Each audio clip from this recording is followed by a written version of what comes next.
Объясните, пожалуйста, что здесь происходило у вас? Купюры 1500 рублей и 5000. Как изготавливали? Сейчас принтером. Ну, примерно покажите, как это происходило.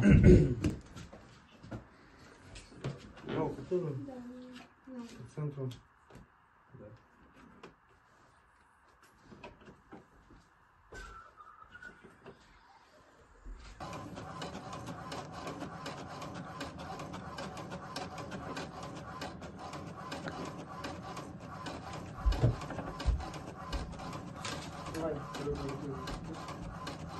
Сейчас. Потом отрезали. Ну, Да? отрезать не надо.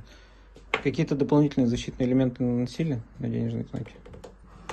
Ну, сделали этот металлизированную ленту. Каким способом ее делали? Сначала маркером, потом металлизированную ленту. Приклеивали?